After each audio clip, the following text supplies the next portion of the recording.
Hello everyone, कैसे हैं आप सभी। आई होप एकदम स्वस्थ होंगे, मस्त होंगे। मैं गौतम सर आपका स्वागत करता हूं अपने YouTube channel learn with Gautam पर। और जैसा कि आप स्क्रीन पर देख रहे हैं, बात करने वाले हैं हमारे जो साइंस का 10th chapter motion and measurement of distances. ठीक है, अगर हिंदी में बात करें तो क्या हो जाएगा इसका, गति, ठीक है, एवं दूरियों का मापन। ठीक है, गति एवं दूरियों का मापन। तो इस चैप्टर को हम लोग पिछली वीडियोस में अच्छे से कवर कर चुके थे, कंप्लीट कर चुके थे। और आज हम बात करने वाले हैं इस वीडियो में इस चैप्टर के एक्सरसाइज सॉल्यूशन की। ठीक है, तो जो भी बच्चे नए हैं चैनल को सब्सक्राइब कर लेंगे और बेल आइकन प्रेस कर लेंगे। बाकी हम बढ़ते हैं सीधे अपने एक्सरसाइज की तरफ। जैसे कि आप लोग जानते हैं, हम लोग पूरा चैप्टर अच्छे से कॉन्सेप्ट को क्लियर करते हुए यहाँ पर पूरा कंप्लीट कर चुके थे। ठीक है, उसके बाद हम बात करने वाले हैं हमारे एक्सरसाइज की। तो जैसे कि आप देख रहे हैं, हम लोग एक्सरसाइज पर पहुंच चुके हैं। ठीक है, तो एक्सरसाइज सॉल्यूशन को यहाँ पर स्टार्ट करेंगे। उससे पहले आपको एक कॉपी, पेन, पेंसिल लेकर बैठ जाना है। ठीक है, जिससे कि आंसर आप फटाफट नोट करते चले, क्योंकि मैं यहाँ पर आपको आंसर नोट कराता जाऊंगा और वो आप लोग नोट करते जाएंगे। ठीक है, अगर बाद में करना चाहे तो वीडियो सेव भी कर सकते हैं, अदरवाइज ठीक है स्क्रीनशॉट भी ले सकते हैं आंसर का। जैसा आपको सुटेबल लगे वैसा अपने अकॉर्डिंग कर सकते हैं। एक ईयरफोन ले लीजिए और थोड़ा सा एकांत जगह में बैठ जाइए, जिससे कि मैं आंसर बताऊं और आपको रटने की जरूरत ना पड़े, दोबारा पढ़ने की जरूरत ना पड़े, एक ही बार में आपको आंसर याद होता चला जाए। ठीक है, तो चलिए पहला क्वेश्चन जैसा कि आप देख रहे हैं दिया गया है, give to examples each of mode of transport used on land, water and air. ठीक है, आपको दो दो एग्जांपल देने हैं प्रत्येक के। ठीक है, ट्रांसपोर्ट के यानी कि परिवहन के, जो जमीन पर होते हैं, वाटर में होते हैं और हवा में होते हैं, उनके तीनों के हमको क्या करने हैं, दो दो एग्जांपल देने हैं प्रत्येक के। तो आप लोगों ने जिसने भी चैप्टर को अच्छे से कंप्लीट करके पढ़ा होगा उनको इसके आंसर पता होंगे। ठीक है, अगर आपको इसका आंसर पता है तो आप लोग क्या करेंगे, फटाफट कमेंट करके बताएंगे, अदरवाइज यहाँ पर इसका आंसर नोट कर लेंगे। ठीक है, मैं आपको नोट करा दे रहा हूँ। तो उसके लिए ब्लैंक सीट पर एक पे पहुंच जा रहे हैं और आपको नोट कराते हैं आंसर। ठीक, यहाँ पर डाल लेंगे आंसर नंबर 1। ठीक है, आंसर नंबर 1 लिख लेंगे। और आंसर नंबर 1 किस तरीके से करेंगे, तो पहला हमको क्या लिखना है, जमीन की पूछी गई थी लैंड पे। ठीक है, तो क्या लिखेंगे, ऑन लैंड। ठीक है, यानी कि जमीन पर जो वाहन है क्या कर लिख लेंगे, उसमें हम कार लिख सकते हैं। ठीक है, कार लिख सकते हैं, और किसको लिख सकते हैं, बस को लिख सकते हैं, ठीक, ट्रेन को लिख सकते हैं। अदरवाइज मैंने 3 एग्जाम्पल यहाँ पर लिख दिए, इनमें से कोई भी आप जो चाहें वो 2 सिलेक्ट कर सकते हैं अपने अकॉर्डिंग। उसके बाद हम बात करेंगे किसकी, इन वाटर। ठीक है, यानी कि जो पानी में चलने वाले वाहन है उनकी बात करेंगे। तो यहाँ पर क्या जानते हैं आप लोग, जानते हैं अच्छे से, बोट। ठीक है, सबसे पहला हमारा एग्जाम्पल बोट हो जाएगा। उसका शिप को लिख सकते हैं, शिप यानी कि जहाज को लिख लेंगे। अगर एयर की बात करें तो इन एयर। ठीक है, हवा की बात करें तो हवा में क्या हो जाएगा हमारा, एरोप्लेन हो जाएगा। क्या हो जाएगा, एरोप्लेन हो जाएगा। ठीक, एरोप्लेन हो जाएगा। और हमारा हेलीकॉप्टर हो जाएगा। क्या हो जाएगा, हेलीकॉप्टर हो जाएगा। ठीक है, इसका आंसर। तो ये हो गया हमारा पहले वाले का आंसर। सिंपल इसी शब्दों में आपको इसी तरीके से आंसर को लिखना है। कोई टीचर आपका आंसर गलत नहीं कर सकता। अगर कोई आपको बोलता है कि आंसर गलत है तो आप लोग कमेंट करके मुझे बताएंगे। ठीक है, चलिए ये हो गया हमारा पहला आंसर। और जैसे कि आप लोग देख रहे हैं, सिर्फ हम उतना ही आंसर लिखेंगे जितना कि हमें रिक्वायर होता है, जरूरी होता है लिखने के लिए। ठीक है, कोई इधर उधर का उल्लू बुल्लू आंसर नहीं लिखेंगे। ठीक है, जितना जरूरी उतना ही नोट करेंगे। अब उसके बाद आ जाते हैं हम सीधे सेकंड क्वेश्चन की ओर, जो हमारा एक्सरसाइज में दिया हुआ है। ठीक है, तो सेकंड क्वेश्चन क्या दिया गया है, फिल इन द ब्लैंक्स। ठीक है, यानी कि जो खाली जगह दी गई है उनको हमको क्या करना है, फिल करना है। ठीक है, जो भी खाली जगह उनको भरना है। तो पहला क्वेश्चन दिया गया 1 मीटर इज सेंटीमीटर। ठीक है, एक जो मीटर होता है उसमें कितने सेंटीमीटर होते हैं, ये आपसे क्वेश्चन किया गया है। तो जिस भी बच्चे को पता होगा वो क्या करेगा, सिंपल सा एक कमेंट करके आंसर जल्दी से बता देगा। ठीक, अगर नहीं पता है तो कोई बात नहीं है, यहाँ पर आप लोग आंसर पता करने के लिए ही आए हुए हैं। तो पहले वाले का हम क्या लिख देंगे, इसमें कितना होता है, 100 सेंटीमीटर हमारा हो जाएगा। 1 मीटर में कितना, 100 सेंटीमीटर हो जाएगा। उसके बाद पूछा गया है 5 किलोमीटर इज मीटर। ठीक है, 5 किलोमीटर है। ठीक है, वो कितने मीटर होता है ये आपसे पूछा गया। तो जैसा कि आप लोग जानते हैं 1 किलोमीटर में कितने मीटर होते हैं, 1000 मीटर होते हैं, ठीक है। 1000 मीटर होते हैं। अब आप लोग समझ गए होंगे 5 किलोमीटर में कितना हो जाएगा हमारा, 5000 मीटर हो जाएगा, ठीक है। तो आंसर यहाँ भी कितना आ जाएगा हमारा, 5000 मीटर हो जाएगा। उसका थर्ड क्वेश्चन दिया गया, motion of a child on A swing is, ठीक है। जो मोशन होता है बच्चे का, ठीक है, किस पर, झूला पर, वो कैसा मोशन होता है, ठीक है। तो सेकंड वाले आंसर इसका थर्ड वाले का हमारा आंसर क्या हो जाएगा, ठीक है। थर्ड वाले का क्या हो जाएगा, तो इसमें हम क्या लिखेंगे, सर्कुलर मोशन हो जाएगा। क्या हो जाएगा, सर्कुलर मोशन हो जाएगा, ठीक है। सर्कुलर मोशन हो जाएगा। जो बच्चा होता है झूले पर वो कैसा सर्कुलर मोशन करता है। उसके बाद फिफ्थ वाला क्वेश्चन दिया गया है, motion of a needle of A saving machine is, ठीक है। जो हमारी सिलाई वाली मशीन होती है उसकी जो सुई होती है उसका जो मोशन होता है वो कौन सा मोशन होता है, ये आपसे क्वेश्चन किया गया है। तो इसका आंसर आप सिंपल से क्या बता देंगे, इसका आंसर आप लोग बता देंगे पीरियोडिक मोशन, ठीक है। अब पीरियोडिक मोशन क्यों होता है, क्योंकि एक पीरियड या एक इंटरवल के बाद, ठीक है, वो क्या करता है, नीडल जो है अपने फिर से उसी प्लेस पर आ जाती है, ठीक है। एक इंटरवल कंप्लीट करने के बाद, ठीक है, क्या होती है, फिर से अपनी जगह पर आ जाती है, इसलिए इसे क्या बोल देंगे, पीरियोडिक मोशन बोल देंगे। उसका फिफ्थ क्वेश्चन जो हमारा दिया गया है, motion of a wheel of A cycle is, ठीक है। जो मोशन होता है साइकिल के पहिया का वो कैसा मोशन होता है। तो जब हमारा पहिया सर्कुलर में है तो इसका आंसर भी क्या हो जाएगा हमारा, सर्कुलर मोशन, ठीक है।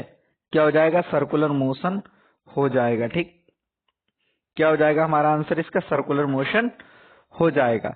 तो आई थिंक आपको आंसर अच्छे से समझ भी आ गया होगा, कोई भी कहीं भी कोई दिक्कत नहीं होनी चाहिए, ठीक है। ये कमेंट यहाँ पर लिखना नहीं है, आपको कमेंट करके आंसर बताना था, ठीक है। तो पहले वाले का हमारा आंसर क्या हो जाएगा, 100 सेंटीमीटर हो जाएगा। सेकंड वाले का 5000 मीटर हो जाएगा। थर्ड वाले का हमारा क्या हो जाएगा, सर्कुलर मोशन हो जाएगा, ठीक है। जो हमने फिफ्थ वाले का आंसर लिखा है भाई थर्ड वाले का है। फोर्थ वाले का हमारा क्या हो जाएगा, पीरियोडिक मोशन हो जाएगा। और क्यों हो जाएगा इसका भी मैंने आपको आंसर बता रखा है, ठीक है। तो चलिए इसे क्लीन कर देते हैं, जिस अगर आपने नहीं लिख पाया तो आप इसका स्क्रीनशॉट ले सकते हैं। अब बात करते हैं हमारा जो थर्ड क्वेश्चन दिया गया है, ठीक है। Y can a pace or a foot step not be used as the standard unit of length, ठीक है। जो पेस है या फिर हमारे फुट स्टेप है, इनको हम स्टैंडर्ड यूनिट के, ठीक है, लेंथ को नापने के लिए क्यों यूज नहीं कर सकते, ये आपसे पूछा गया है। तो इसका आंसर थोड़ा सा आपको लेंदी लगेगा, बट लेंदी है नहीं, मैं इसको आपको सॉर्ट करके नोट करा देता हूं, ठीक है। तो यहाँ पर एक ब्लैंक जगह पर आप जो है और आप इसको क्या करेंगे, नोट कर लेंगे सेकंड वाले के आंसर, थर्ड वाले क्वेश्चन के, ठीक है, आंसर नंबर थर्ड। अब थर्ड वाले का आंसर लिखना स्टार्ट करेंगे, ठीक है। क्या लिखेंगे, थोड़ा सा क्वेश्चन से ही नोट करेंगे इसको। क्या लिखेंगे, बी कैन नॉट, ठीक है, B can not use, B can not use, ठीक है, pace or a foot step, ठीक है, और a foot step as standard, यहां पर क्या बना है, स्टैंड एस बना है, ठीक है, स्टैंडर्ड यूनिट ऑफ, ठीक है, standard unit of length as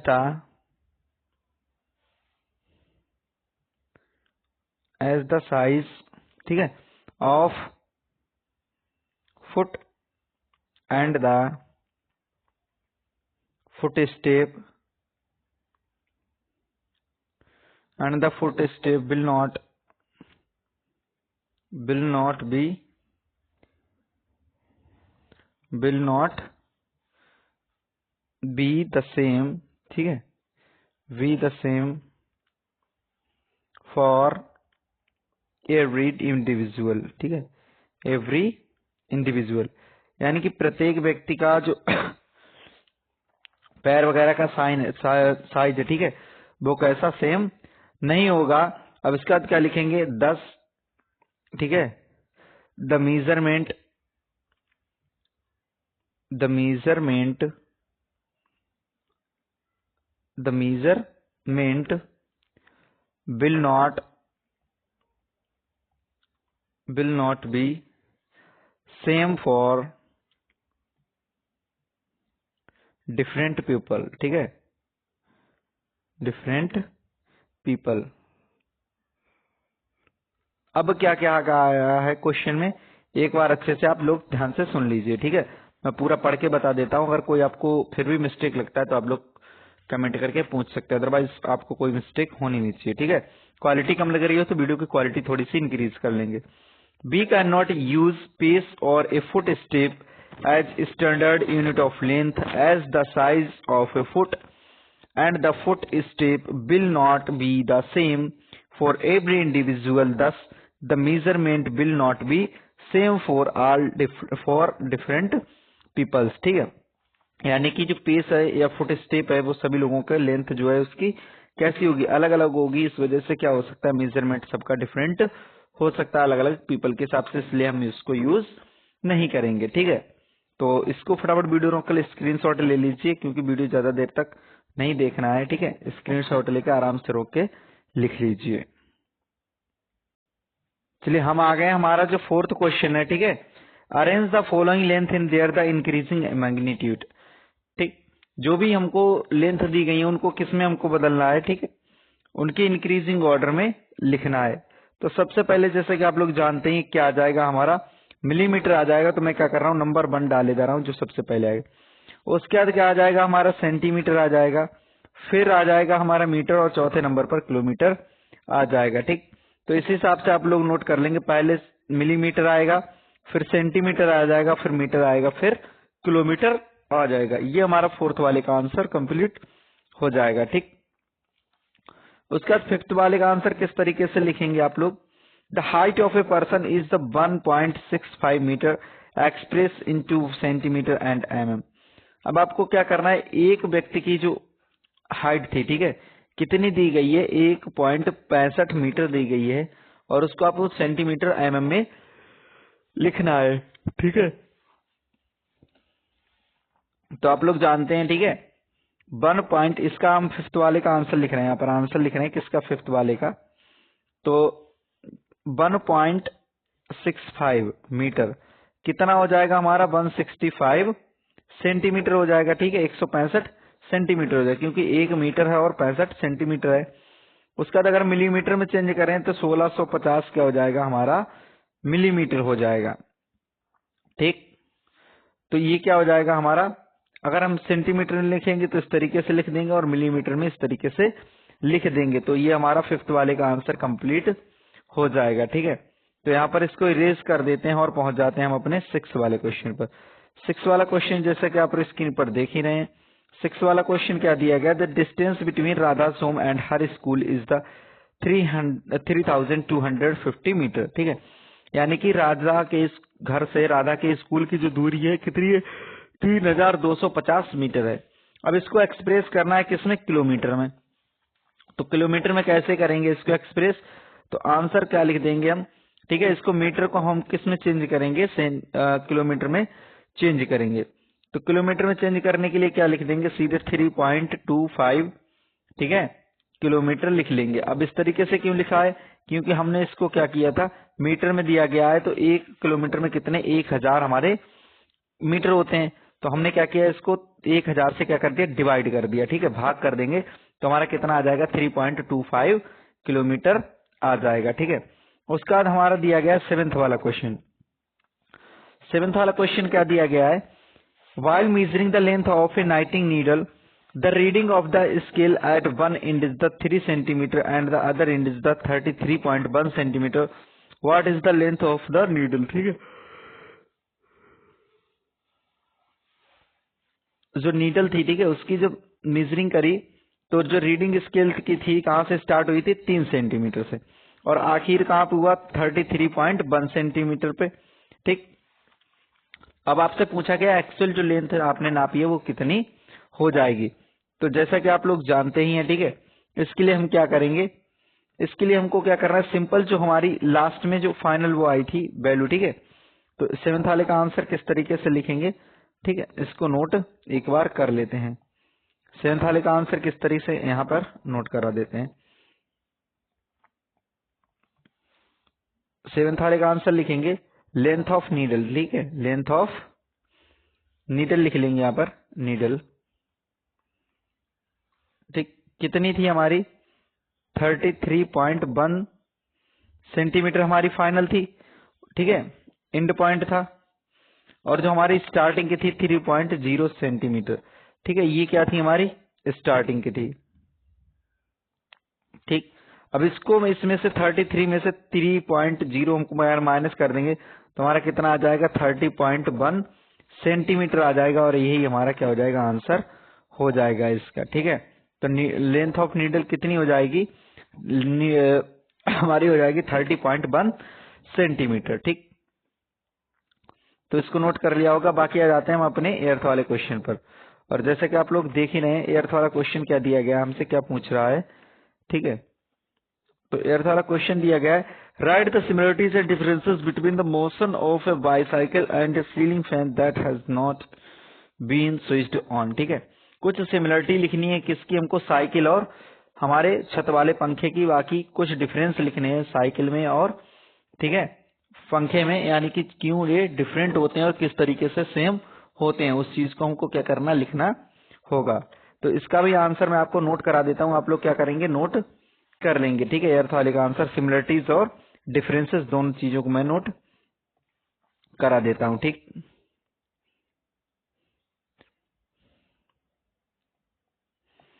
तो एर्थ वाले का आंसर यहाँ पर नोट करेंगे। पहले किसको लिख लेंगे आप लोग, पहले लिख लेंगे सिमिलरिटीज को, ठीक है। तो यहाँ पर लिखेंगे सिमिलरिटीज, सिमिलैरिटीज, सिमिलरिटीज क्यों लिखेंगे, क्योंकि पहले हमसे सिमिलरिटीज पूछी गई है। तो सिमिलरिटीज में पहले इस तरीके से लिख लेंगे हेडिंग डाल के, ठीक है, व्हील, ठीक है, व्हील ऑफ ए बाईसाइकिल, ठीक, बाईसाइकिल, स्पेलिंग ना समझ आ रही तो मैं दोबारा लिख देता हूँ, ठीक है, बाय साई, अरे बाई क्यों गलत हो रहा है, BIC बाई, ठीक है, कल बाईसाइकिल, ठीक, and ceiling fan both shows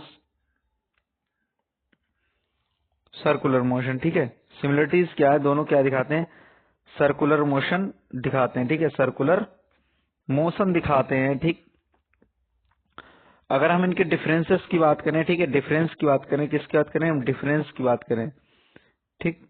differences क्या होते हैं इसमें, तो डिफरेंसेस को अगर आप नोट करेंगे यहाँ पर तो किस तरीके से नोट कर लेंगे, डिफरेंस क्या होते हैं, साइकिल मूव्स, ठीक है, साइकिल जो होती है वो मूव करती है किसमें, मूव्स इन रेक्टिलिनियर मोशन, ठीक है, किसमें, रेक्टिलिनियर मोशन में, ठीक। रेक्टिलिनियर मोशन में क्या करती है, मूव करती है, जबकि जो हमारा फैन है बट, ठीक, सीलिंग फैन, सीलिंग फैन, ठीक, डज नॉट